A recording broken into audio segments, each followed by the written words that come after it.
দীর্ঘ প্রায় 2 বছর পর বাংলাদেশিদের জন্য পর্যটন ভিসা পুনরায় চালু করেছে ভারত সরকার। এবার দিন গণনা শুরু, ফের কবে চালু হবে দুদেশের ট্রেন চলাচল। দুই দেশের মধ্যে চলাচল করা 3টি যাত্রীবাহী ট্রেন পরিষেবা দীর্ঘদিন ধরে বন্ধ রয়েছে। সরকারের তরফ থেকে সবুজ সংকেত পাওয়ার আশায় রয়েছে ভারতীয় রেল কর্তৃপক্ষ।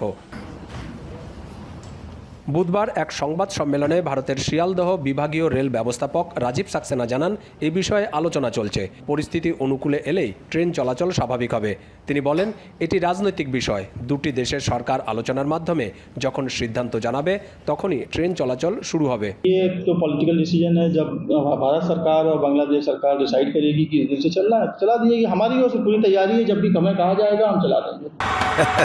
বিশ্বকাপ দেখুন বায়োস্কোপ প্লাসে, সব নেটওয়ার্কে, সব ডিভাইসে। ভারত থেকে মোট 3টি যাত্রীবাহী ট্রেন চলাচল ছিল। ঢাকা থেকে কলকাতায় মৈত্রী এক্সপ্রেস, নিউ জলপাইগুড়ি ও ঢাকার মধ্যে মিতালি এক্সপ্রেস এবং কলকাতা ও খুলনার মধ্যে চলাচল করত বন্ধন এক্সপ্রেস ট্রেন। আমরাও চাই যাতে সম্পর্কটা ভালোই থাকুক দুই দেশের মধ্যে, কারণ হিংসাহিংসি কেউই চায় না। এবং মৈত্রী এক্সপ্রেস চালানোর ফলে যারা যেতে চায়, বাংলাদেশকে এক্সপ্লোর করতে চায়, তাদের পক্ষে খুবই সুবিধা। এপার বাংলার মানুষ এই গাড়ি চালুর জন্য যদি খুশি হয়, ওপার বাংলার মানুষও হবে।